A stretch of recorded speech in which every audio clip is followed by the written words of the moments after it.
It was the 3rd year of dating my boyfriend, who was 5 years younger than me, when I caught him gossiping about me with the new assistant. Grace is 30 now. Honestly, I always find her kind of gross when we're together. You guys don't even know, her boobs are sagging. Before I could even react, a flurry of bullet comments suddenly popped up in front of my eyes. The male leads complained about the older woman. How did she end up hearing it? Ugh. Just looking at that old woman disgusts me. She's not gonna go all cry, scream, and threaten suicide, is she? I get it.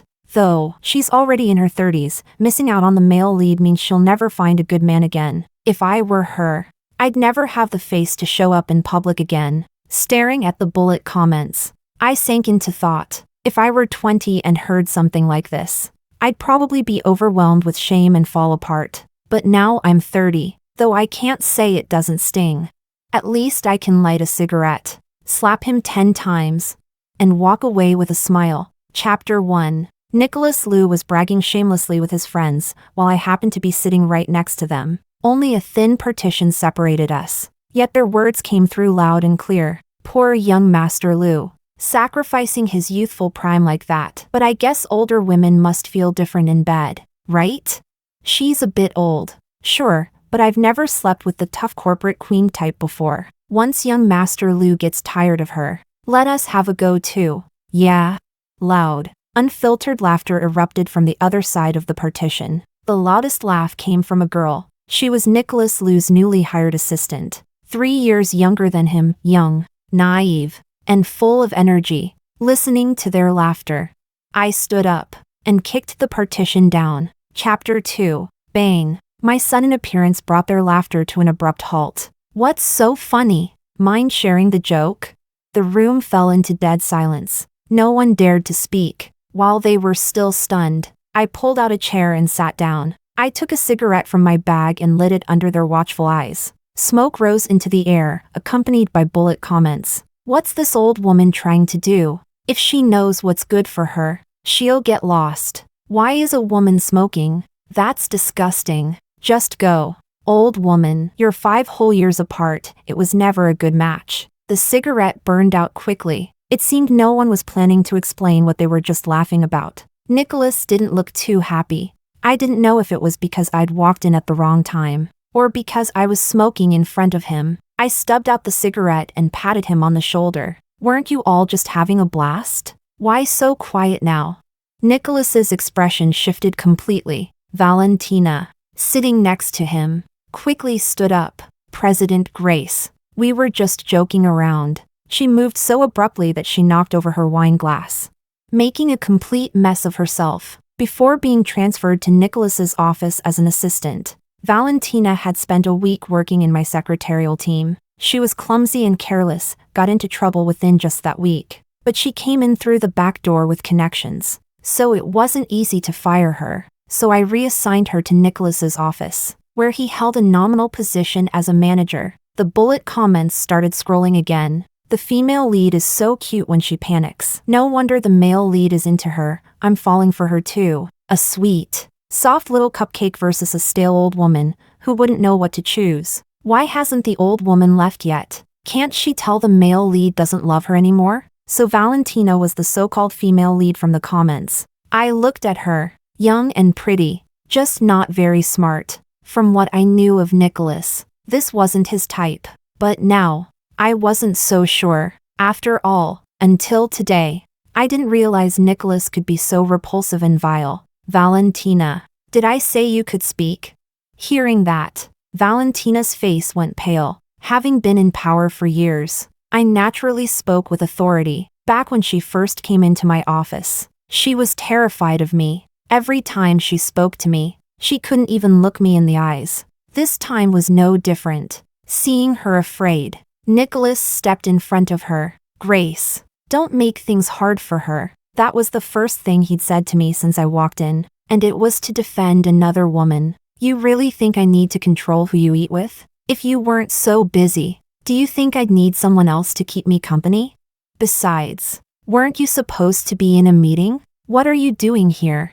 Every time Nicholas made a mistake, he pushed the blame onto me. I'd always considered the fact that he was 5 years younger a little immature. And I really was busy all the time, rarely able to make time for him. So I never truly got mad at him. Over time, he got used to blaming everything on me being too busy. Now even his intimacy with another woman was somehow my fault. I let out a laugh, more from frustration than amusement. My gaze happened to fall on a nearby plate full of shrimp shells. Nicholas was allergic to seafood. He never ate shrimp. As if noticing my glance, Valentina quickly explained, "Sorry, President Grace. I just got my nails done today, so I wasn't able to peel the shrimp myself. I had to trouble President Lou to help me." I wasn't sure if she was deliberately trying to let me know Nicholas peeled shrimp for her, or if she was just trying to cover for him. But either way, it didn't matter anymore. I picked up the plate full of shrimp shells and smashed it onto Nicholas. Bang! Chapter 3. Shrimp shells soaked in sauce stained Nicholas's white shirt red. The plate shattered into countless pieces on the floor. Nicholas's childhood friends stood up, staring at me in disbelief. "Ah!"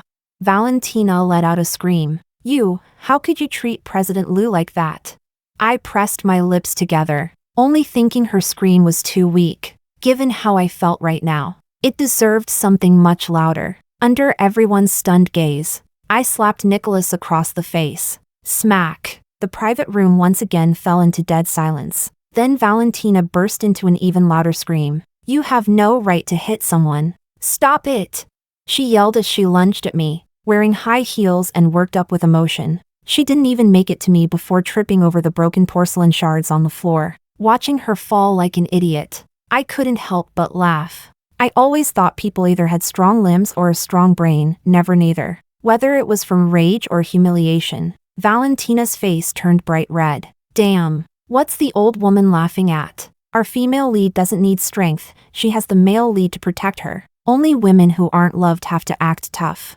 I glanced at the so-called male lead who was supposed to protect her. His face was also red, but unlike Valentina, hers was red from my slap. Enough. Nicholas, stunned from the slap, finally came to his senses. "Grace, can you stop acting like some crazy bitch?" Smack. "Can't you?" Smack. "You." Smack. I don't know how many times I slapped Nicholas. I only stopped when I was sure that filthy mouth of his could no longer speak. I took a wet wipe and carefully cleaned my palm, making sure every spot that had touched his skin was scrubbed clean. Then I smiled at Nicholas and said, "From this moment on, we're done. If I ever hear that mouth of yours saying anything it shouldn't, don't blame me for turning ruthless." After saying that, I turned to leave, but I didn't expect Valentina to block my path. She shed her earlier weakness, now glaring at me with red eyes and shouting, "What gives you the right to hit President Lou? Did he say anything wrong? You are old. Being with someone like you is disgusting." Valentina's face was bold and defiant. "Our female lead is so brave. Don't bow to the old hag." Damn, that old woman fights like a slap demon. Too brutal. Female lead. Protect yourself. Valentina and the bullet comments made me laugh. She wasn't wrong, I was older than her. 8 years older, to be exact. But so what? Everyone gets old. In 8 years, she'll be 32. I've always believed that attacking a woman over her age is the lowest, most pathetic move. And clearly, it was. Nicholas, Valentina, his so-called friends, and those bullet comments were all pathetic and tasteless. There's no point in talking sense to people like that. If I called her out for being the other woman, she'd probably self-righteously preach that true love knows no guilt. Valentina hadn't worked with me long, so maybe she didn't know. I've always been a ruthless person. I turned back and picked up the bowl of spicy red oil shrimp from the table. Under Valentina's horrified gaze, I dumped the entire bowl over her head. "Aha!" Valentina's scream echoed through the entire restaurant. "Didn't you love shrimp? I'll let you have your fill." Chapter 4. After leaving the restaurant, I drove to the house Nicholas bought after we got together. I was always busy, and most of the time I stayed at a hotel next to the company, so there weren't many traces of my life in that house. But when it was first renovated, Nicholas had designed everything based on my preferences. My favorite American-style chandelier and antique armoire, he traveled abroad to buy them himself. Every item in that house carried some emotional significance for me. Now that the feelings were gone, there was no point in these things existing either. I pulled out the baseball bat from the corner and smashed everything to pieces, one swing at a time. By the time I was done, it was already midnight. Rain was pouring outside the window, and I lit a cigarette while sitting amidst the wreckage. 3 years ago, on a rainy night just like this, I had gotten together with Nicholas. Before meeting him, I had never even considered falling in love. I was different from other people from the start. What I wanted wasn't pretty dresses or some boy's heart. The first time I met my aunt, who was an executive in a big city, I swore I'd become someone like her. I wanted to stand above others. I wanted to stand at the top of the world. But my parents were just ordinary people. I knew that someone like me, with no background or connections, had to climb to the top in order to gain control of her own life. So I cherished every opportunity to rise more than anyone else. While my classmates were having their first crushes and falling in love, I focused only on studying. When my peers were getting married and having kids, completing society's life checklist, I only cared about promotions. Thankfully, my abilities matched my ambition. I built everything myself and slowly secured my place in the glittering chaos of City A. And that was when I met Nicholas Liu. I had just been promoted to vice president. At the time, I was the only executive under 30 in the entire Liu Corporation. The chairman appreciated my talent and clearly intended to promote me further.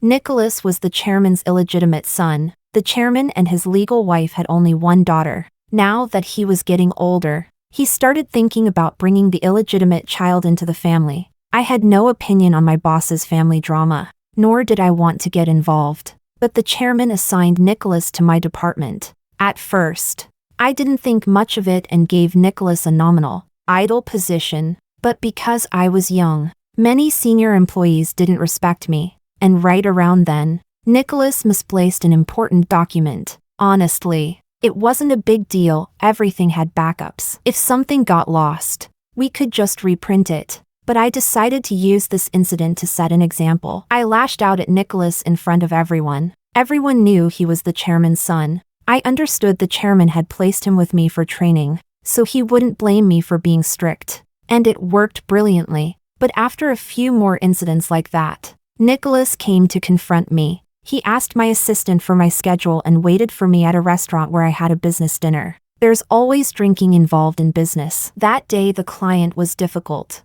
and I ended up drinking a lot. After seeing the client off, a gust of wind made my head spin. I nearly fell over until Nicholas, there to confront me, caught me. Maybe I was really too drunk that night. Maybe his chest muscles were just too soft. Whatever the case, I didn't get up from on top of him.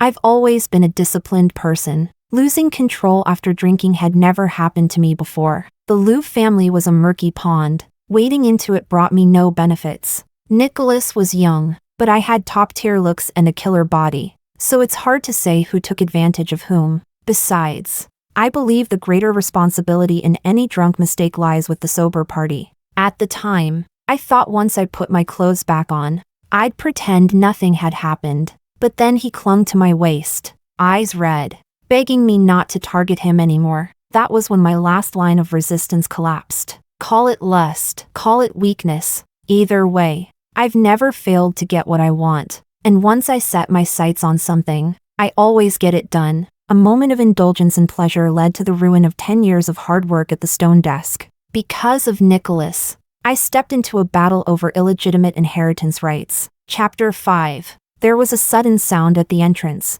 Nicholas was back. He looked at the mess all over the floor, his expression helpless. Grace, let's talk. His face was no longer swollen, but the handprints on it were still clearly visible. The dirty white shirt had been replaced with a black short-sleeved one. He looked pitiful and innocent. He'd done a good job pretending for the past 3 years. If I hadn't heard it with my own ears today, I never would have believed those words came from his mouth. In my eyes, he was clean and pure, maybe a little calculating, but nothing major. Compared to someone like me, ruthless and vengeful, he was practically a white jasmine flower. Turns out, I underestimated him. I stood up, looking him in the eye. Nicholas, do you know why I liked seeing you in white shirts?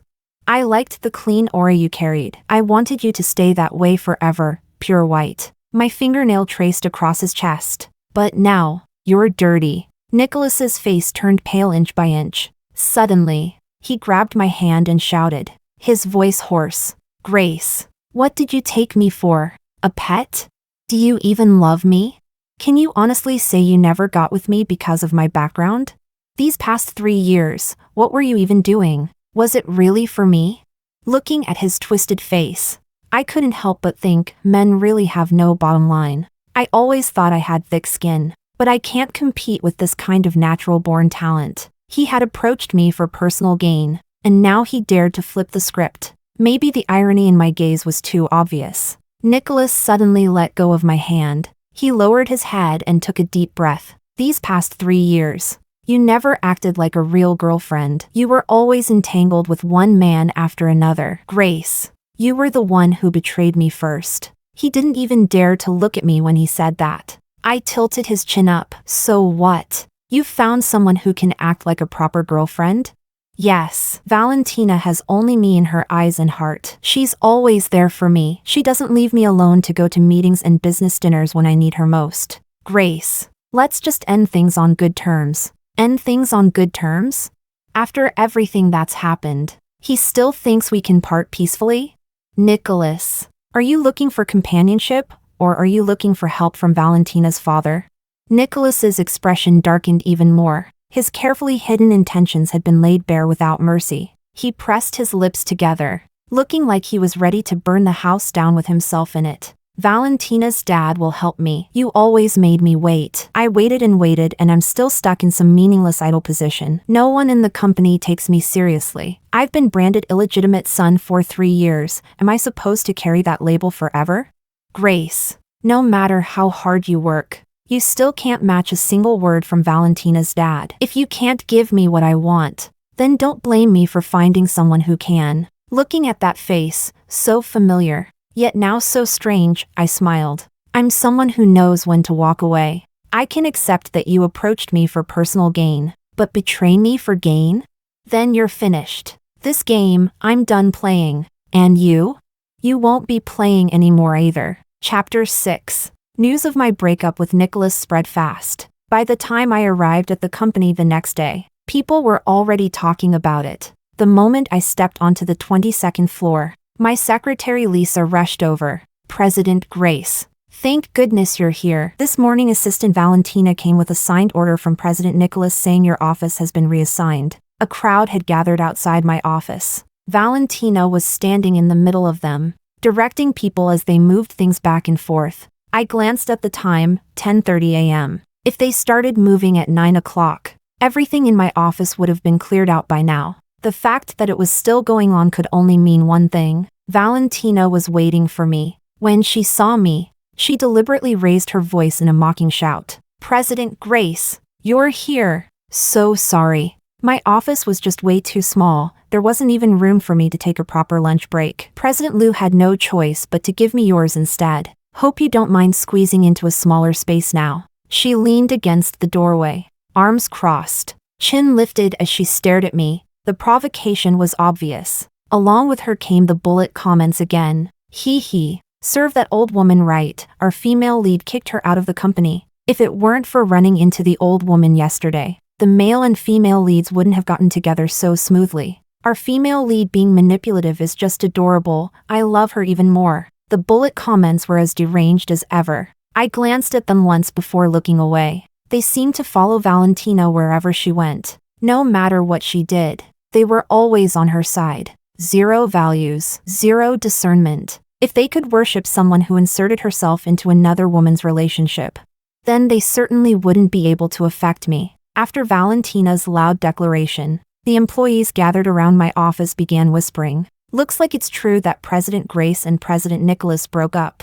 Valentina wasn't this arrogant when she first worked with us. She's just riding President Nicholas's coattails now. But President Grace isn't someone to be messed with. Looks like the new flame and the old flame are about to clash. Maybe Valentina was trying to get back at me for the bowl of chili shrimp yesterday. My personal belongings and documents were all scattered across the floor. Several file boxes had been crushed and deformed. Even my computer monitor was shattered. Despite the eyes watching me from all sides, I remained calm. As I crouched down to sort through my things, I noticed that quite a few items were missing. Valentina looked smug and triumphant. She stood there with a cocky smile, clearly basking in her sense of superiority. Oh, by the way, some of this stuff looked useless, so I threw it out. If you want it back, you might still catch the garbage truck downstairs. My hand froze as I was flipping through the files. You threw away files from my office?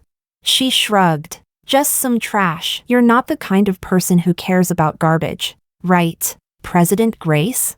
I stood up, dusted off my hands, and gave Lisa, who stood by looking serious, a slight nod. Call the police. Lisa was already prepared. At my command, she immediately dialed. Hello. Yes, we've had a break-in at our vice president's office. Important documents are missing, and the value of the loss is considerable. Please send officers as soon as possible. Hearing that I had called the police, Valentina panicked instantly. Wait, why are you calling the police? What do you mean by this? I was just throwing out some trash. Don't make a big deal out of it.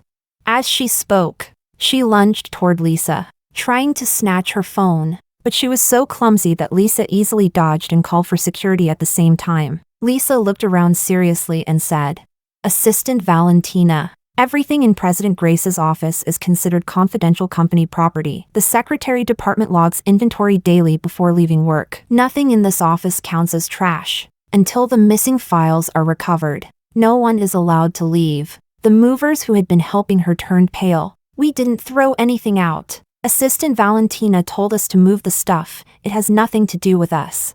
Yeah, there are surveillance cameras everywhere. We didn't throw anything out.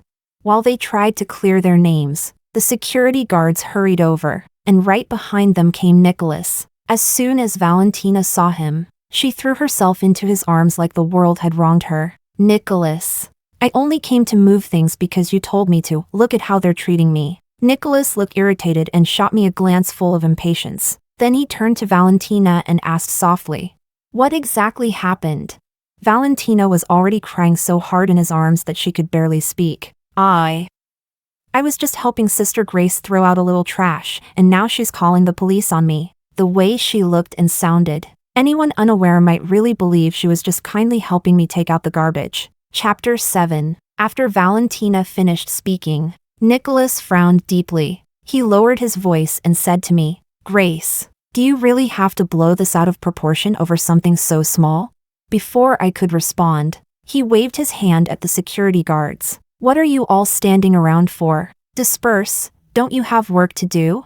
The security guards glanced at each other but didn't move an inch. I curved my lips slightly. President Nicholas, this is hardly a small matter. Nicholas's eyes darkened, and he gritted his teeth at me. Grace, whatever personal issues we have, that's between us. Do you really have to abuse your position for personal revenge like this?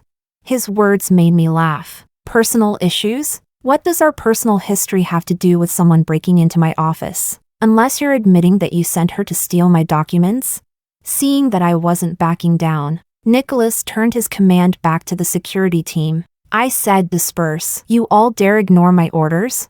The security guards remained expressionless and unmoving. The whole scene made me laugh out loud. After 3 years of being propped up by me, he really thought he was some kind of crown prince. But unfortunately, this wasn't ancient times. No one cared about bloodlines. Here, the only thing that mattered was rank, and I outranked him. So what I said went. Until the missing documents were recovered, neither Nicholas nor Valentina was going anywhere. Well, what a lively scene. The elevator suddenly dinged open, and a woman's voice came from not far away. Cecilia walked in wearing sharp stilettos. Behind her followed more than a dozen people. Their arrival was nothing short of a grand parade. Cecilia Liu rarely came to the company. She usually kept a low profile. This kind of dramatic entrance was unusual for her. President Liu, what brings you here?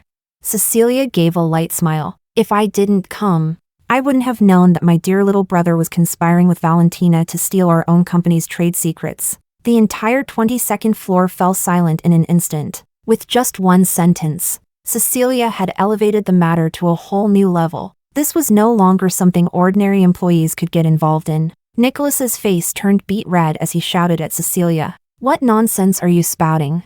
Nonsense? Cecilia raised an eyebrow. We just came from the security room. We saw it all clearly on the surveillance footage, how you allowed this daughter of a rival company's shareholder to enter our Vice President Grace's office and steal confidential documents. Tell me, which part of that is nonsense?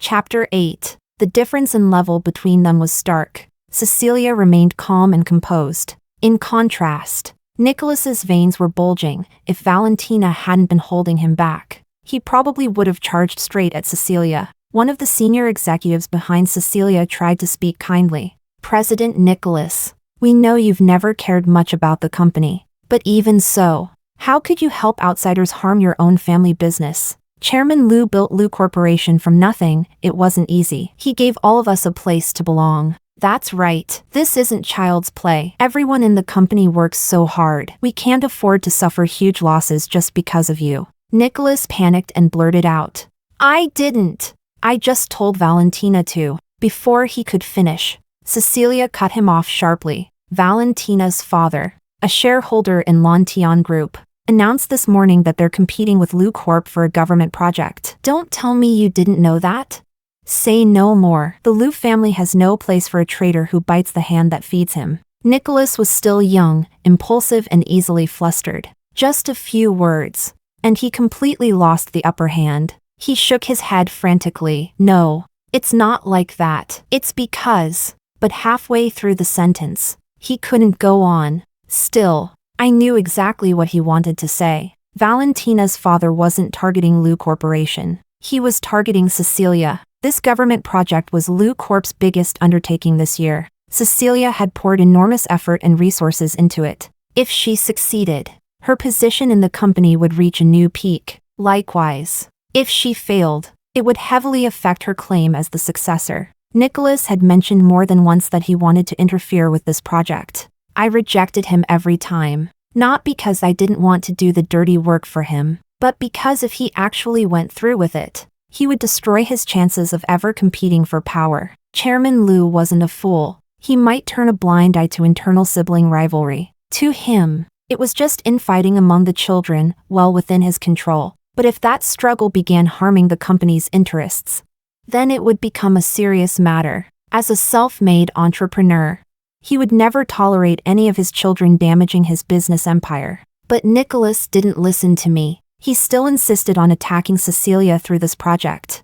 And so he joined forces with Valentina and her father. At that thought, I cleared my throat slightly. Nicholas looked up at me in a flash. His eyes were full of hope. In the past, whenever something like this happened, I always smoothed things over for him with ease. As long as I was there, he never had to suffer any real consequences. He thought this time would be no different, that I would soften, like I always did, and help him, but he was wrong. I turned to Cecilia and said seriously, President Liu, the documents missing from my office are related to the upcoming project. I believe President Nicholas's actions have seriously harmed the company's interests. I recommend he be severely punished. Nicholas stared at me, completely in disbelief. You're lying. You were never even involved in that project.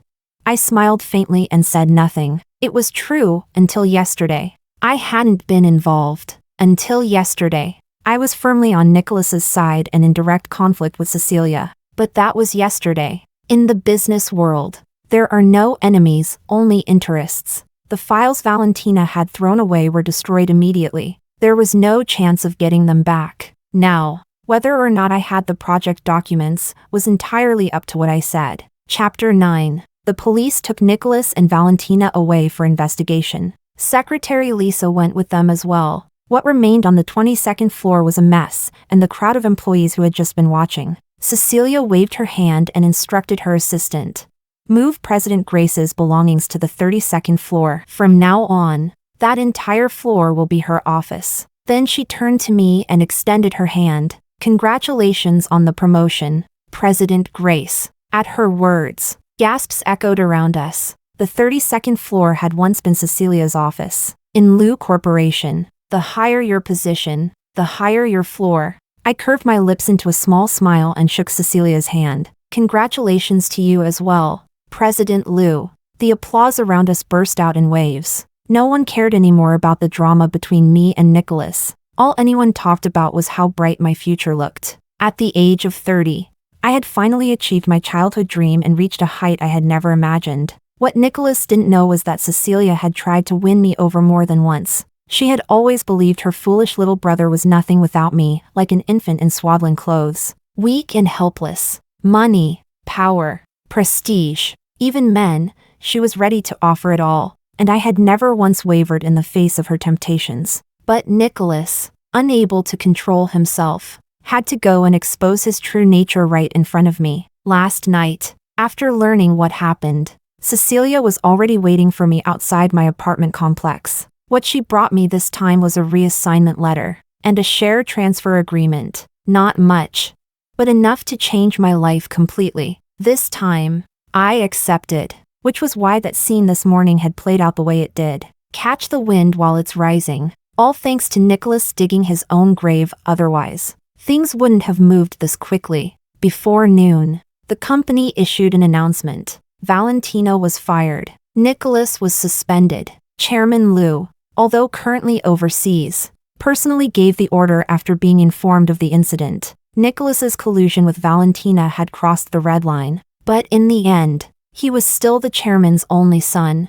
So even now, all he got was suspension. Chapter 10. I had just settled into my new office that afternoon when I received my first guest. Nicholas's mother, Zara. She barged past the assistant and rushed straight up to me. If you get Nicholas reinstated at the company, I'll agree to let you two be together. I narrowed my eyes and studied her face carefully. She was very well maintained at her age. There wasn't a wrinkle in sight, but I didn't expect her brain to be as smooth as her skin. To say something so outrageously out of touch at a time like this. Incredible. Seeing me staring at her, she snapped. Grace. My son still bears the Liu name. You think something this minor can cut him off from the Liu family? You're just a dog working for Liu Corp. If my son hadn't told me to come find you, do you think I would have wasted my time here? Ah, so that's what this was. Nicholas was still at the police station. He must have sent Zara to beg me for help. I chuckled, completely unfazed. Mrs. Zara, Nicholas and I have already broken up. Don't you think it's a little late to be giving your blessing now? Grace, don't be ungrateful. Once my son inherits Liu Corp, crushing you will be as easy as squashing an ant. I shrugged. Be my guest. Her words were the flailing rage of someone with no power. They didn't even scratch me, just as Zara looked like she was about to start trashing my office. I smiled and said, I've heard there's a club called Qingya that's gotten quite popular with wealthy wives lately. Zara's face changed instantly. After a long silence, she asked cautiously, What do you mean by that? I didn't say a word. I just kept smiling at her. Chairman Liu was getting old. Zara, meanwhile, was still in her prime. It wasn't surprising if she'd started entertaining other ideas. Over the past 3 years, I had covered for her more than once, for Nicholas's sake. If it weren't for me, Cecilia would have exiled her to the middle of nowhere long ago. And yet she still had the nerve to bark at me now. Did she really think Grace, was that easy to bully? I'm good at guarding against others, and even better at taking them down. I never destroyed the evidence of the foolish things Zara and Nicholas had done. Use me and then step on me to climb higher? Dream on. By the time the secretary came in to escort her out, Zara's face was pale as a sheet. Still, she forced herself to stay composed and spat out one last line. Leave my son, and you'll never find a man as good as him again. Like mother, like son, the stupidity clearly runs in the family. Chapter 11. Chairman Liu gave the order not to pursue the matter any further. After being released from the police station, Nicholas, Liu and Valentina quieted down significantly. They no longer made a scene in front of me. As for me, I'd been buried in work, fully involved in Cecilia's project. Cecilia valued me greatly. Oftentimes, it's your former enemies who end up appreciating you the most. Faced with overwhelming mutual interest, whatever friction we'd had in the past was easily left behind. The early stages of the project went remarkably smoothly. 2 weeks later, Liu Corporation successfully beat out numerous competitors to win the government contract.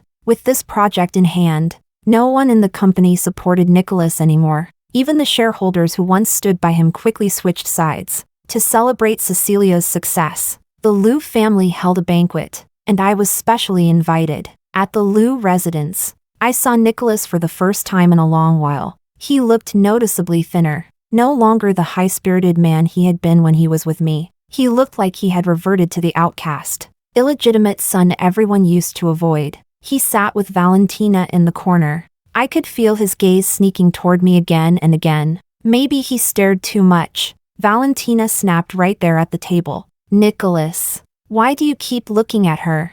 Her voice wasn't loud, but it cut through the room like a knife. In an instant, everyone's attention turned toward them. Nicholas lowered his head and said nothing, lips tightly pressed. But Valentina wasn't letting it slide. She grabbed his collar and demanded, "Say it now, in front of all these people, if you think Valentina, can't compare to Grace, then just say so. Don't stay with me while still thinking about another woman every damn day." I sipped my wine like I was watching a show, completely unbothered, with no sense of being involved. Nicholas looked up at me. His eyes were full of that nauseating fake tenderness. His voice came out hoarse. "I regret it." Valentina froze like she'd been struck by lightning. The surrounding guests leaned in with full-on gossip mode engaged. Cecilia bumped my arm and raised an eyebrow. "What kind of soap opera is this supposed to be?" I shook my head. I didn't understand this one either. Smack. Valentina slapped Nicholas across the face and ran out crying. Nicholas gave me one last, lingering look before turning and heading upstairs. My instincts told me the drama wasn't over. Sure enough, not long after he went upstairs, a waiter accidentally spilled a glass of red wine all over me, staining my dress. "I'm so sorry, ma'am. I didn't mean to. Please let me take you upstairs to change." The waiter's acting was laughably bad. They must have watched too many soap operas to think such a cheesy setup would actually work. Cecilia moved to stop them, but I gave her a look. After all the trouble they'd gone through to put on this performance, I had to at least find out what part one was supposed to play. Chapter 12. I followed the waiter up to the guest room on the second floor. As soon as the door opened, a hand grabbed my arm and pulled me inside. Nicholas's low, hoarse voice rang out. "I'm sorry." Smack. Almost instinctively, I slapped him across the face. He took it hard, much harder than the one Valentina gave him. Under the warm yellow lighting of the room, Nicholas's eyes seemed to glisten with mist, but he didn't react to the slap. Instead, he looked at me with pitiful eyes and said, "Ever since we broke up, I haven't stopped thinking about you. That's when I realized how much I love you." I was just momentarily confused by Valentina. I know I was wrong. I sneered. He didn't realize he was wrong. He realized he was screwed. So what? Nicholas froze. Like he hadn't expected me to remain this indifferent after such a teary apology. He started unbuttoning his shirt, trying to grab my hand and press it against his chest. "Grace, please forgive me, okay?" I yanked my hand back. Disgusting. Did he really think he was still that fresh-faced college boy from 3 years ago? Even if he could go back to that version of himself. Seduction tactics like that don't work on me anymore. Cecilia had shown me a lot of the real world lately. I flicked my hand in disdain and said coldly, "If you have something to say, say it. Don't disgust me." Nicholas stared at me. The pitiful look in his eyes gradually turned into malice. He suddenly grabbed my chin, glaring with venom. "Grace, don't make me play hardball, whether you forgive me or not. We're tied to the same sinking ship. Don't think you can just jump off whenever you want. You've got dirt on my mom, right? Then we'll record something on you too, call it even." So that was the plan. He was afraid I'd expose Zara's little habit of chasing after men. So he wanted to strike first. The party downstairs was loud. Even if I screamed from up here, it wasn't guaranteed anyone would hear me. I had to admit, this move of his actually took a bit of scheming, but not much. Bang! Just as Nicholas tried to drag me further into the room, the door burst open. My newly hired female bodyguard stormed in and kicked him hard in the side. Nicholas crumpled to the floor, groaning in pain. Did he really think he could pull this off without me having a backup plan? I squatted down and looked at his twisted face. "Sorry, little boy. The game is over." Chapter 13. I called the police immediately. I gave Chairman Liu no chance to cover for Nicholas. Letting the past slide isn't a phrase in my personal dictionary, even if Nicholas's tactics were pathetically amateur. His intent to harm me was very real, and for that, he had to pay. As for all that dirt Nicholas had desperately tried to keep hidden, I handed it over, untouched, to Chairman Liu. When he saw the video of Zara, he exploded with rage. He was so furious he fainted on the spot. After he came to, he immediately ordered that Zara be locked away in the Liu family's private sanitarium. According to Cecilia, that place is far from pleasant. Because of Zara, Chairman Liu completely gave up on Nicholas as a son. He washed his hands of him entirely. After the incident, it was as if Chairman Liu had suddenly aged 10 years. He began to struggle with company affairs and gradually handed over real power to Cecilia. As for Nicholas, after he was arrested, I didn't bother following up.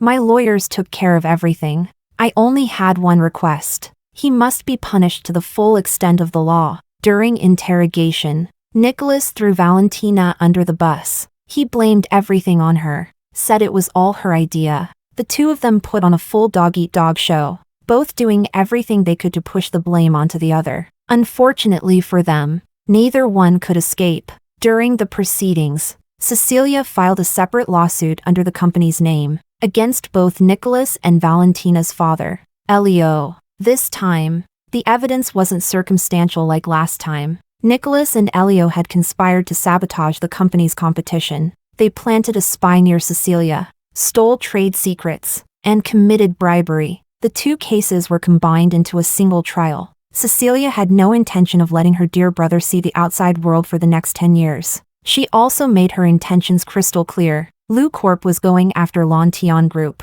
For years, Liu Corp and Lantian had maintained a facade of harmony. Chairman Liu, being older, didn't want to stir things up. But Cecilia was different. She was ambitious and bold, which was exactly why so many people had opposed her in the past, preferring to back Nicholas, but with her decisive actions and my full cooperation.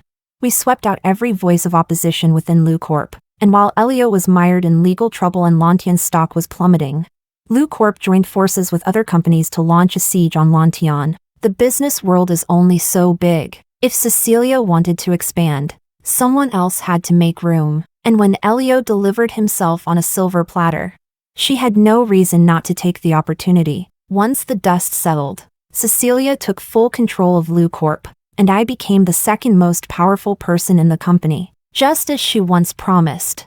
Power, money, influence, and even beauty, she gave it all to me. Later, the younger women at the company would talk about my past. Amazed at how quickly I walked away from that relationship, I simply smiled. Anyone who's tasted the flavor of power could never go back to being a fool for love. For women, power is the real nourishment in life, a true tonic. Story 2.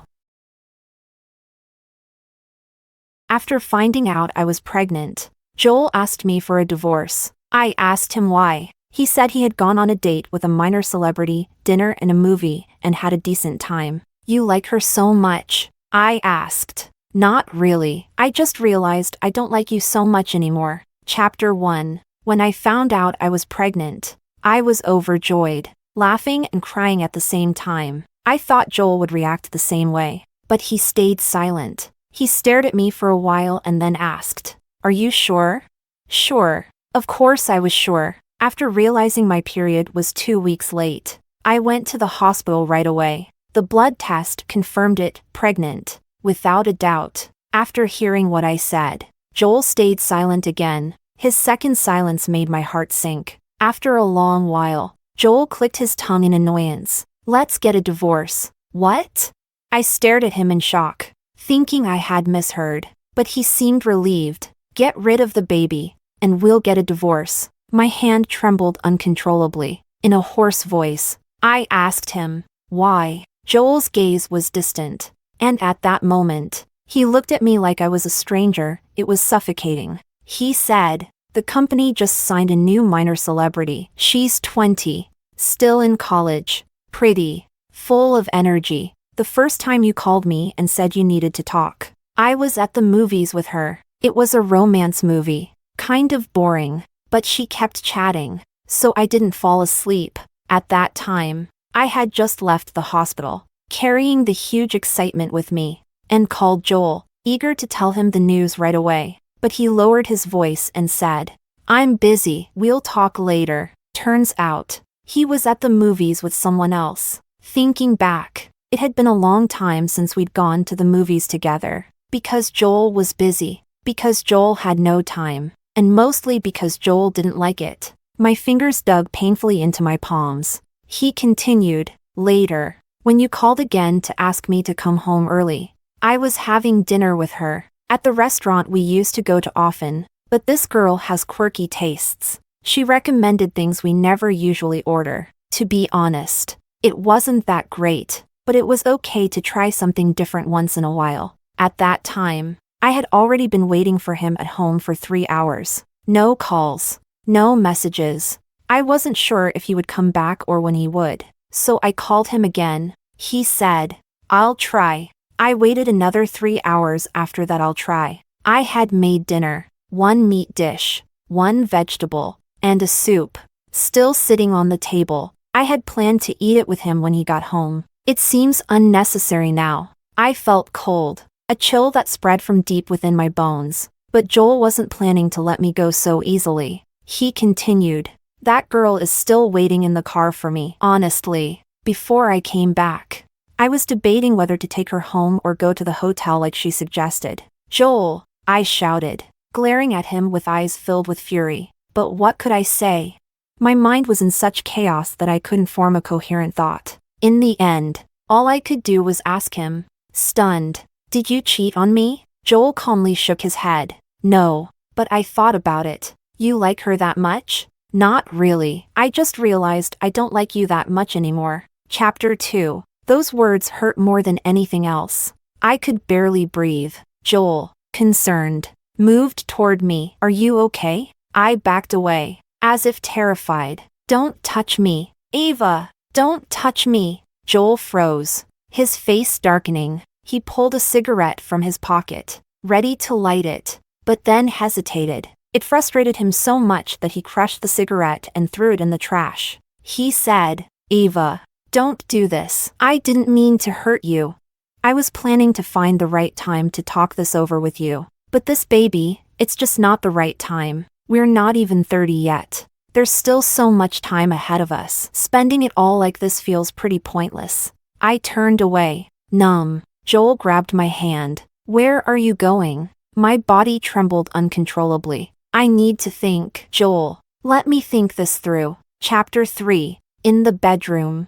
I wrapped myself tightly in the blanket. Cold. It was so cold. I'm pregnant. We were finally going to have our own child. At that moment, I had cried tears of joy. Just a year ago, Joel had held me and told me he wanted a daughter. He wanted her to look like me, but have his personality. Of course, it's fine if she's like you, calm and composed. I'll never let anyone bully the two of you. But now, he's saying this baby isn't coming at the right time, and he wants me to get rid of it. Just thinking about that made me shiver to my core. Joel said he didn't love me as much anymore. I had sensed it. I've seen how much he loved me before. So, when that love started fading, I was the first to notice. He got busier and busier, and we spoke less and less. Sometimes, when I shared stories from work or funny things about life, he would just respond with a simple Nothing like the full attention he used to give me. There were days when we barely said a word to each other. I felt disappointed, but when he occasionally joked around and hugged me, asking me for a kiss, I thought maybe I was overthinking things. Maybe that's just how love is. Once it reaches its peak, it slowly fades. Whose marriage doesn't go from passionate to calm and ordinary? But in the end, we'd still be together. That's enough. Turns out Joel didn't think that way. He thought spending a lifetime like this was boring. In a daze, I thought I heard knocking at the door, followed by a soft girl's voice. I couldn't make out what they were saying. Suddenly, Joel's words from earlier came to mind. I sat up abruptly and rushed out of the bedroom. The bedroom door slammed against the wall with a loud bang. The two people at the door turned to look at me simultaneously. The unfamiliar girl was wearing a fitted t-shirt and skinny jeans. Her hair was in a simple bun, and she was, indeed, pretty. Is this your wife? Shut up. Hee hee. She's not as pretty as me. I said. Shut up.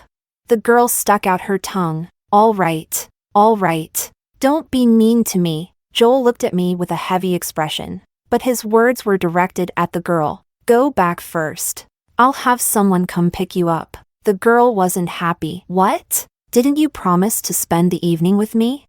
Joel's lips pressed into a straight line. He was annoyed. He said, be good. The girl clearly sensed it. She looked at me, obviously not pleased. Suddenly, she stood on her tiptoes and kissed Joel on the cheek. Haha. I'm leaving now. Love you. The girl came and went like a whirlwind, leaving Joel and me standing in silent confrontation. My mind drifted. So, this is the kind of girl Joel likes now, youthful, energetic, fun, and bold. Or maybe he's always liked this type. I remembered when one of his friends once asked him, Ava is so boring, quiet, and dull. What do you even like about her? Back then, Joel had said, when someone isn't even my type, but I still love her. Isn't that true love? I had only heard the second half of the sentence at the time, but now, for some reason, the first half stood out to me. Have I never been his type? Is that what he meant? At some point, Joel had walked up to me. Why aren't you wearing shoes? What if you catch a cold? You should. Joel. I interrupted him. I agree. To what? The divorce. I agree. Chapter 4. Divorce. What do you need to do to get divorced? Go to the Civil Affairs Bureau. It's too late to go today, but we can go early tomorrow. They open at 8, so we'll leave by 7. Then what? What else do I need to do? Oh, right. This house belongs to Joel. I'll have to move out. The house is under my name, so I'll need to transfer the deed. But I can start by packing my things. The small apartment I made the down payment on is probably covered in dust. I can hire someone to clean it. I wonder if they work at night. I should call and ask. And the moving company. I'll need to find one too. Where's my phone?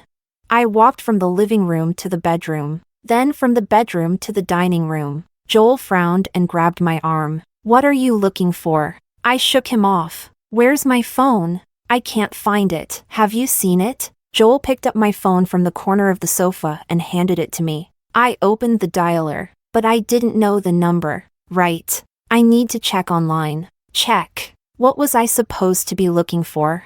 Ava. What are you doing? I turned to look at Joel, dazed. His expression was complicated. A mix of emotions, sadness, maybe even concern. But maybe I was imagining things. He was probably just annoyed. Suddenly, all the energy left me. It's too late today. I'll come back tomorrow to move my things. Where are you going? A hotel, I guess. I went back to the bedroom and quickly packed some essentials, a change of clothes, toiletries. When I came out, Joel was still standing there. He was staring intently at what I had packed. You don't have to do this. I didn't say anything and walked toward the door. Joel clenched his fists. You stay. I'll go. Joel left. Where he went, I didn't know. From the time we got married until now, aside from business trips, Joel had never spent the night away from home. He said he wasn't used to it. Even when things got cold between us,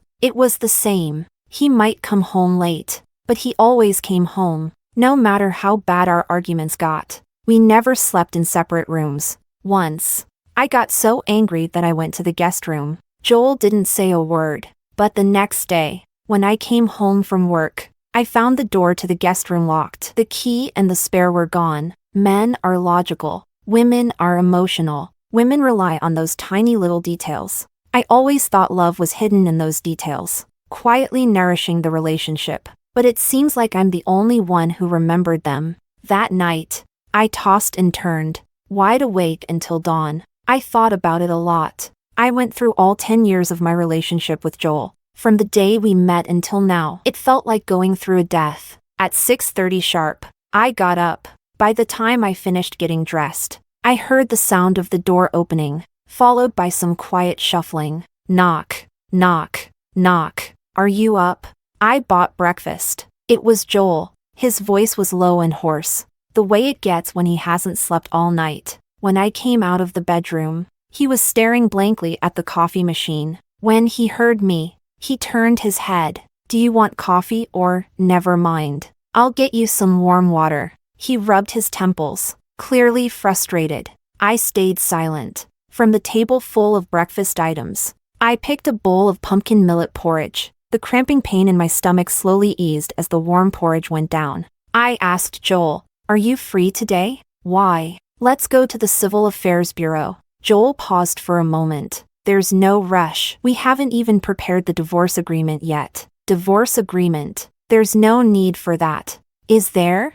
I'll transfer the house and the car to you. Other than that, we don't have any complicated financial entanglements." But Joel suddenly let out a cold laugh. "Are you planning to leave with nothing? You don't need to rush things, since I'm the one who asked for the divorce. I won't let you suffer financially, and besides, there's the child." Those 2 words felt like a taboo. The moment he said them, I threw the bowl of porridge across the room. "Don't worry. I'll get rid of it." Chapter 5. Yes, that's the first problem we need to solve in the divorce. A fertilized egg. Joel and I started wanting a child around the 3rd year of our marriage. It was during the spring festival, and we had gone back to his parents' house along with many relatives. Everyone was gathered, some playing cards, some chatting. I couldn't really fit in, so I sat with the kids, keeping them entertained. There was a little girl, barely 2. In the midst of a language explosion, I held her for a while, and suddenly, she started calling me mommy, refusing to change it no matter how much I corrected her. Joel found it amusing. "Well, look at that. A free daughter on New Year's. How lucky." That night, when we got home, he suddenly said to me, "Let's have a child too." And so, we started trying. At first, every month we were full of anticipation. But every month, we were disappointed.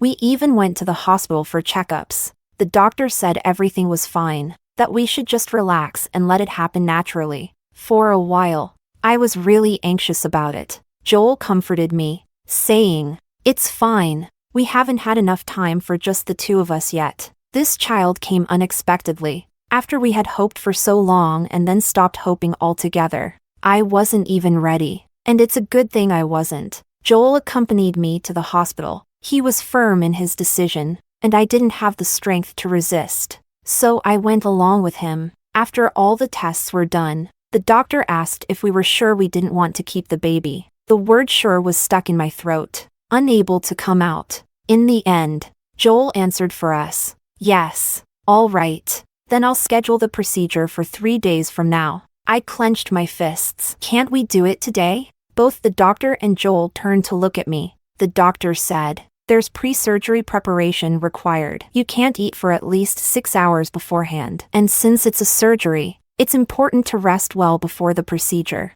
"Then let's do it tomorrow. I'm free in the afternoon." "Are you sure?" "I'm sure." While the doctor was explaining the pre-op instructions to me, Joel quickly stood up and walked out. "I'm going for a smoke." When I stepped out of the clinic, he was sitting on a bench outside, elbows resting on his knees, hunched over, looking defeated. When he saw me, he wiped his face with his hand. "Sit for a bit. I'm going to ask the doctor a few things." I stood outside the clinic. The thin door didn't block the sound. I could clearly hear Joel's voice. "Will this affect her health? Will it hurt?"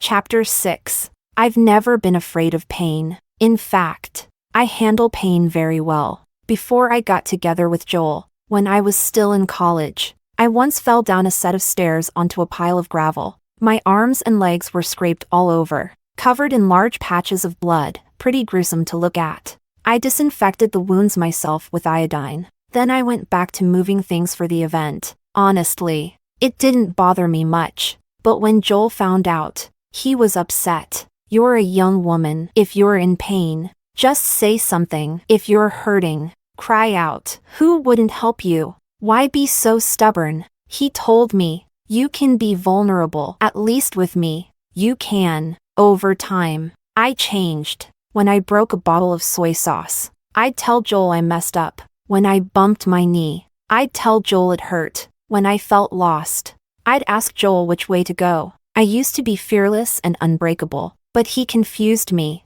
then broke me down. When I returned to the office, I asked for 2 weeks off. My boss hesitated. 2 weeks is a long time. Is something going on? I didn't know how to explain. Later, I thought about it. Then I'll quit. At 28, I quit the job I had worked at for 7 years. I didn't like the job, but it paid well. I never had the courage to leave. But once a bottle cracks, I just want to shatter it completely. I didn't move out of the house. Joel did. He didn't show up. His secretary handled everything. Secretary's son and I knew each other fairly well. She said, honestly, it's just that little star being delusional. Joel only went to a movie and had dinner with her. Nothing else happened. It's not that serious. I shook my head. It's not about that. It wasn't about what Joel did. It was about what Joel no longer wanted to do. Joel was handsome, came from a good family, and was capable. People like him always attract others. It's been this way since college. Those who pursued him, those who got close to him, were never few. But Joel rejected them all completely. He never gave anyone a chance to get close. That's where my sense of security came from. But now, he's taken down that barrier. So, you see, no one cheats alone. One person is only able to get close because the other person sends out signals, I'm available. Joel didn't have many things, but it wasn't a small amount either. When all his things were cleared out, the house felt so empty it was unsettling. I forced myself to sleep, but that night, I was half awake, half asleep. The next morning, I left at the agreed time. Joel was standing by the door. I didn't know how long he'd been there. He said, I'll go with you. Chapter 7. Joel's mother arrived in a whirlwind just as I was about to enter the operating room. She was usually the picture of elegance, always poised and meticulous, a true lady of the upper class. But now, her hair was messy, and she was visibly upset. She sharply questioned us. What on earth are you two doing? Joel's mother had never been fond of me, but she never insulted me, never kicked me out, and never glared at me in anger. Instead, whenever she spoke to me, her face was always adorned with a polite smile. She used her refined language and calm demeanor to subtly convey her disapproval and rejection of me. That's what you call condescension. This was the first time I saw her react so intensely. Joel was clearly unhappy. Why are you here? Joel's mother clenched her jaw. If I didn't come, would I just let you continue with this nonsense? I know what I'm doing. Don't interfere. I don't want to interfere. But look at what you're doing. If I hadn't accidentally found out, were you really going to hide it from me and get rid of the child? After all the effort it took to get pregnant,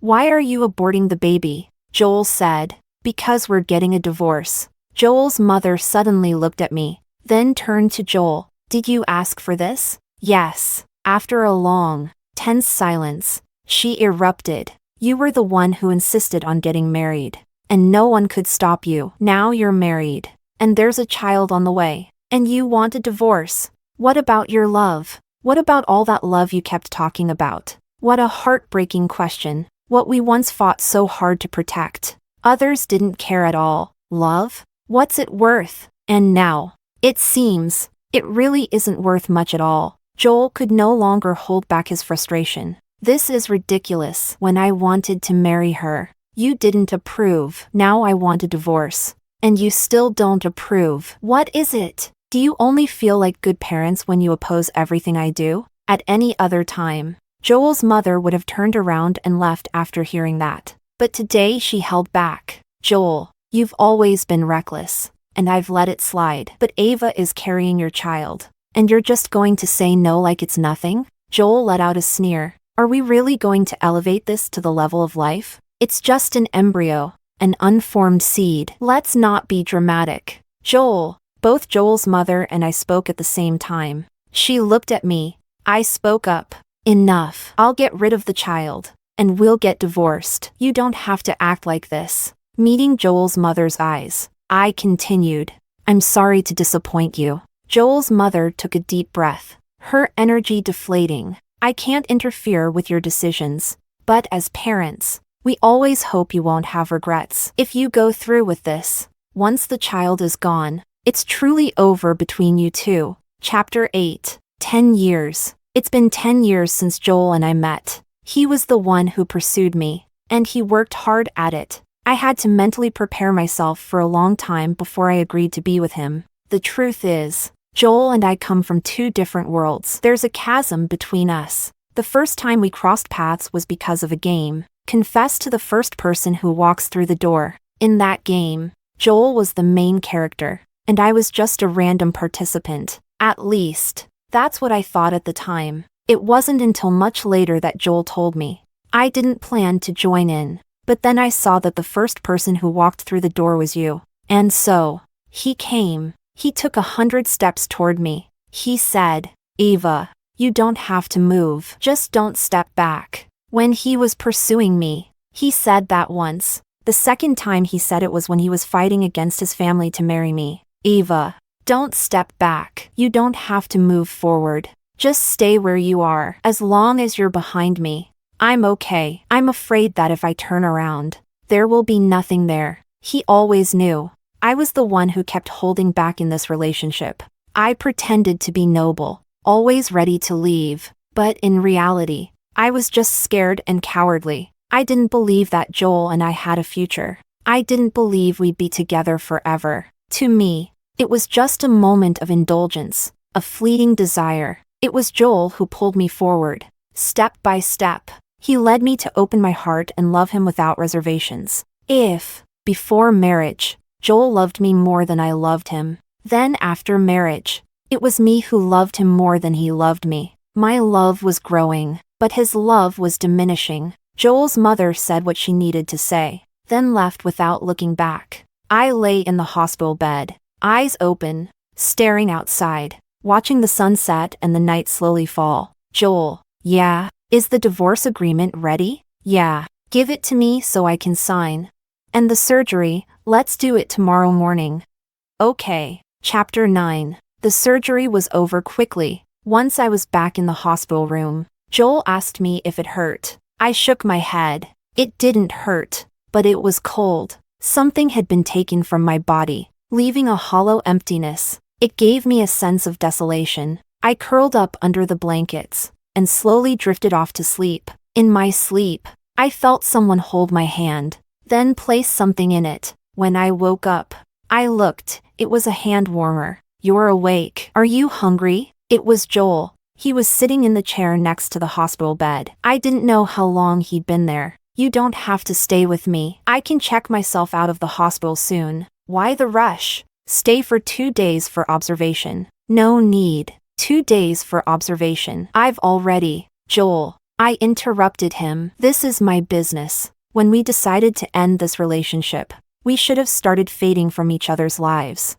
Of course, we'll still have moments of contact, like when we sign the divorce papers, like when we go to the Civil Affairs Bureau to file for the divorce. Joel gave me a lot. The car and house under my name were still mine, and he gave me a large sum of alimony. I looked at it for a long time and didn't refuse. I signed my name. Joel tugged at the corner of his mouth. "This is the first time you've so easily accepted something I gave you. Because I was an orphan. Because I grew up poor. My sensitivity to money was much sharper than most. I was self-reliant and frugal, never accepting anything from Joel. If he gave me something, I'd always return something of equal value. This had been a major source of conflict between us, because he didn't understand, with our relationship. What's the problem with me spending money on you? Why do you always draw such clear lines? Are you afraid of owing me something? Or do you just not want to owe me? Eva, do you even love me? Of course I loved him. But when a person has extreme pride in one area, it's really just insecurity. I was afraid people would say I was just using Joel to climb higher, and I was afraid Joel would think I only cared about his money. I clumsily did things to try to make our relationship more equal. I could accept what was mine being his, but I couldn't accept what was his being mine. Maybe the fact that we ended up here wasn't entirely his fault. The day after signing the divorce agreement, Joel and I went to the Civil Affairs Bureau together. We didn't talk much. As we were about to part, Joel asked, "Have you not been eating properly? Why have you lost so much weight?" I stayed silent. He added, "Eva, No matter what happens, I just want you to be okay. I gave a faint and then flagged down a cab to leave. I was relieved Joel didn't ask more questions, like why I wasn't driving myself, or why I was wearing glasses. I wasn't doing well. Insomnia, sleepless nights, no appetite, unable to keep food down. I knew I couldn't go on like this. I forced myself to sleep. I listened to stories, songs, white noise, and eventually started taking sleeping pills. I forced myself to eat, but eating too much made me sick. I didn't want Joel to know. I was too much of a mess. Chapter 10. I didn't expect Joel's mother to visit me. When she showed up with a thermos, I was in a daze and didn't react right away. Joel's mother frowned and asked, "What's going on? Are you sick?" My hand tightened around the doorknob. Joel's mother had already stepped inside and placed a hand on my forehead. "No fever. Where are you feeling unwell?" I shook my head and pulled away. "Just didn't sleep well." "Why are you here?" The place was a mess, with takeout boxes still scattered on the dining table. Joel's mother acted as if she didn't see any of it. She sat down with the thermos in her hand. "I made some soup. Drink a little." I felt a surge of irritation. This was a kind of treatment I never received when I was with Joel. So why do it now? Wasn't this unnecessary? I didn't want to see Joel, nor did I want to see anyone related to him. So why do they keep showing up in my life? My silence made her pause. She asked, "Do you want to talk?" I grew even more irritated. No, but she continued anyway. "Life is long, Eva. Family, friendships, love, everything comes in phases. I didn't approve of you two being together, but you got married, and things were fine. Some people said I misjudged you, but even when you two were at your happiest, I still had doubts. Eva, maybe you never realized, but every time you came to our house, your eyes were always glued to Joel. You didn't cling to him, but you didn't stay far away either. It was as if there was a string between you, with Joel pulling it and you holding on, afraid to let go, but also too scared to get closer. All right, please stop." I interrupted her. I didn't want to hear this, but she shook her head. "I'm not saying you're at fault. I'm just thinking. Everyone knows you love Joel. Joel knows. And you know, but even in this situation, you're still suppressing yourself." When Joel asked for a divorce, I wondered, now that Joel has let go of the string, what will you do? I clenched my fists, my nails digging into my palms, and my arms trembled from the tension. "I need to rest. Please go home." Joel's mother stood up. "Eva, your marriage to Joel is just a small part of your life. If it's over, it's over. You have to move forward. You're a good person, and I hope you take care of yourself." But that's not true. Joel and I met when I was 18. Now I'm 28. 10 years, an entire decade. That's nearly half of my life. I have no family, no friends. My life is so fragile. If you take Joel out of it, there's barely anything left. I depend on Joel. I knew it from the moment I realized I loved him. I want to see him all the time. I want to be in constant contact with him. I want to know everything about him. I want to be wherever he is. I know that's wrong, so I try hard to suppress it. I can't be jealous or suspicious. A healthy relationship requires space and boundaries. I wanted to be the perfect girlfriend, the perfect wife. I wanted to be financially independent, emotionally independent. I needed to be able to hold on and to let go. So when Joel asked for a divorce, I agreed. I couldn't beg or cling to him. That wouldn't be right. After the divorce, we had to keep our distance. No contact. No meeting up. That wouldn't be good. I used logic to suppress my instincts. I did a good job, but I'm so cold. This empty house, this endless night, it's suffocating. Before I met Joel, I walked through life alone, but only I know how terrified I am of being by myself. Chapter 11. I couldn't sleep again. The sleeping pills were gone. I took a bottle of liquor from the cabinet. I just wanted to sleep well, but when I opened my eyes again, I was in the hospital. After a few seconds of confusion, I realized I'd made a mistake. "You're awake. I'll call the doctor." Joel stood up to leave, but I grabbed his hand. "What's wrong?" I said.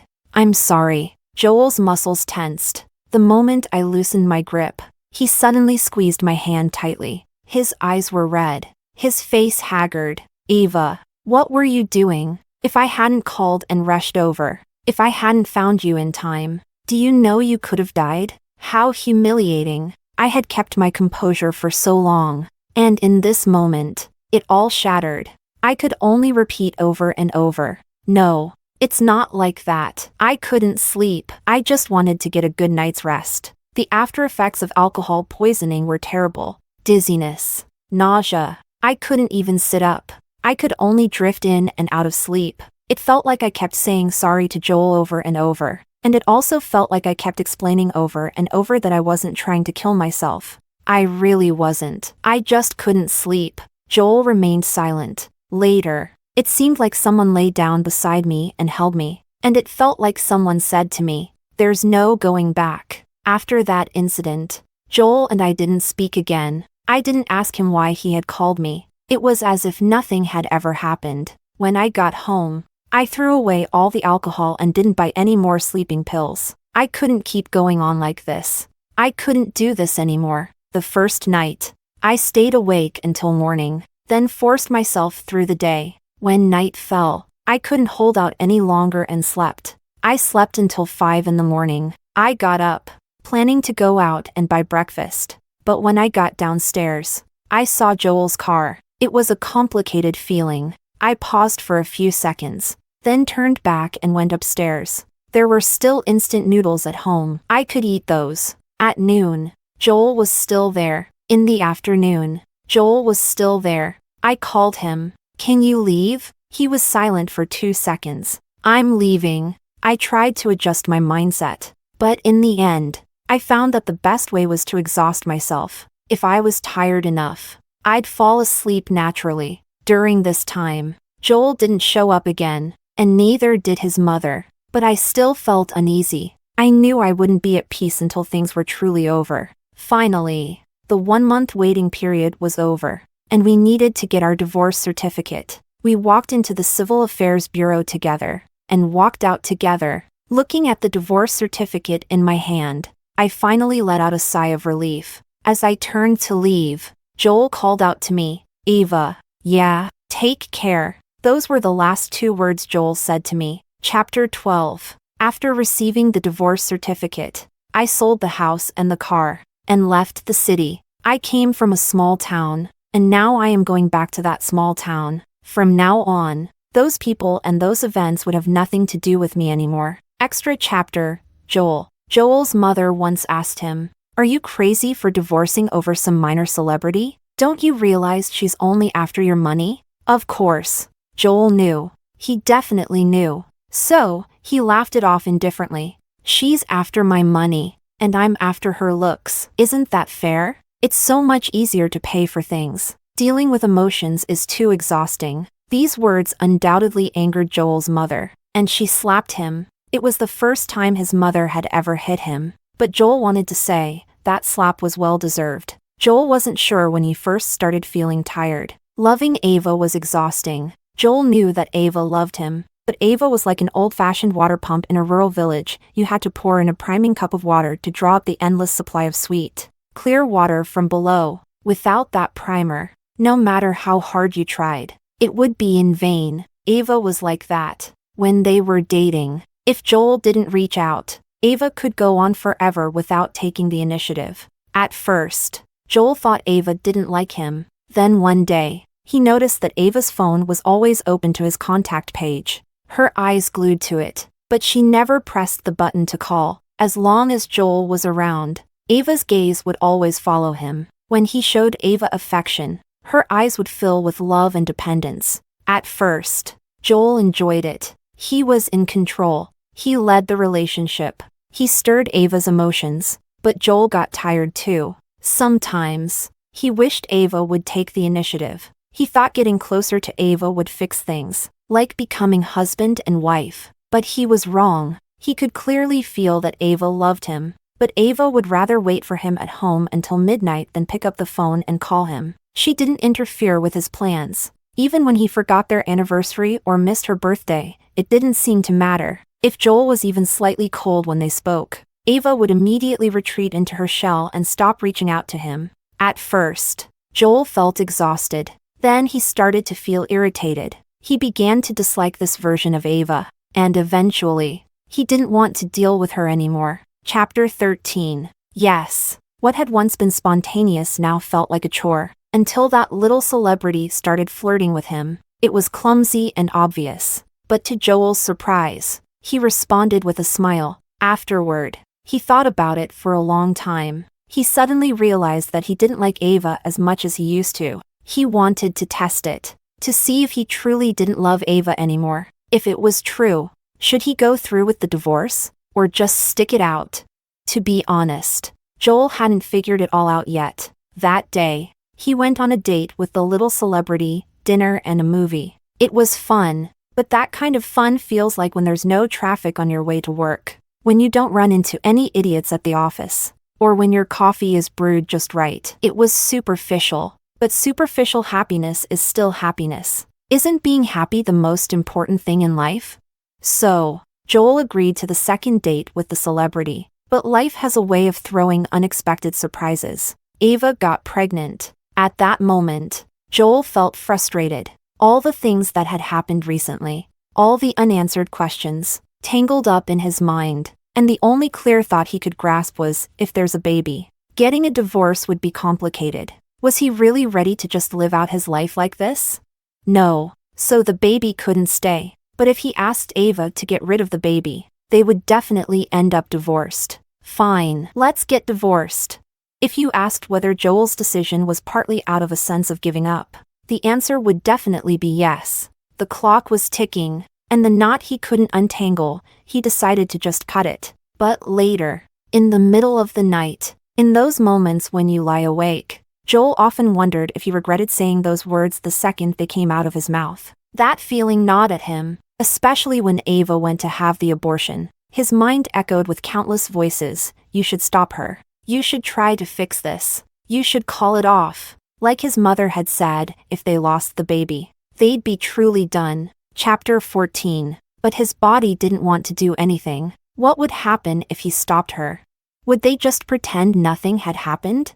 He couldn't do that. And Ava certainly couldn't either. Ava once bought a box of oranges because someone said they were sweet and juicy. But when she tried them, she found they were incredibly sour. A little sourness wouldn't have been a big deal. They were still edible. But thrifty Ava threw them out without hesitation. Joel asked her why. She said, if I don't throw them away, I'll feel awful. Do you get that feeling?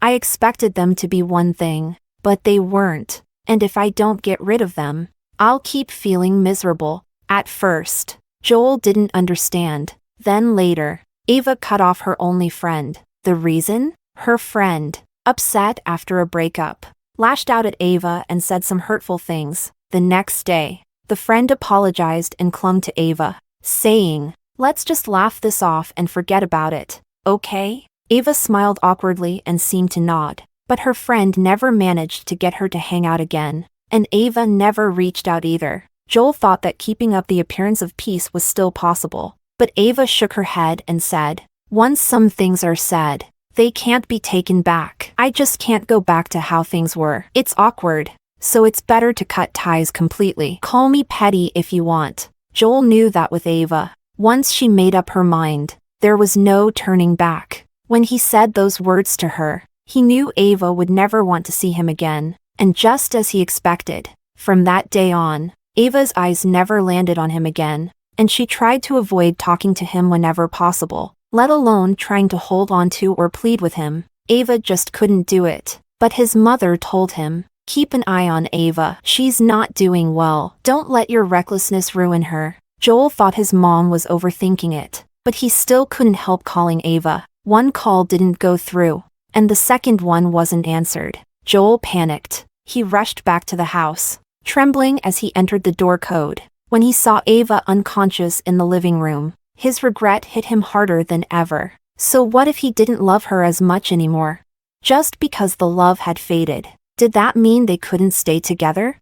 Chapter 15. Ava woke up in the early morning. She said only two things to Joel. I'm sorry. It's not what you think. I just couldn't sleep. I only wanted to get a good night's rest. She repeated herself over and over. Her sorry wasn't because she felt she'd wronged Joel, but because she felt like she was being a burden to him. As for the second sentence, it seemed she was terrified Joel might misunderstand. In that moment, Joel felt a deep sadness. How had they ended up like this? But his mother told him, getting divorced now might not be a bad thing. Joel didn't understand. His mother explained, if today you can go on a date with someone, tomorrow you could end up in bed with them. That's how it goes. Once you lower your standards, it's easier to do it again. If you can part ways on good terms, it's better than waiting until things get ugly. Those words made Joel feel ashamed, but at the same time, he felt defiant. He thought he was just trying things out. He had self-control. He wouldn't take it to the final step. He was just confused about some things. It was that the baby came at the worst possible time. When he figured things out, Joel suddenly couldn't finish that sentence. How would he figure things out? By chasing a sense of novelty with someone else?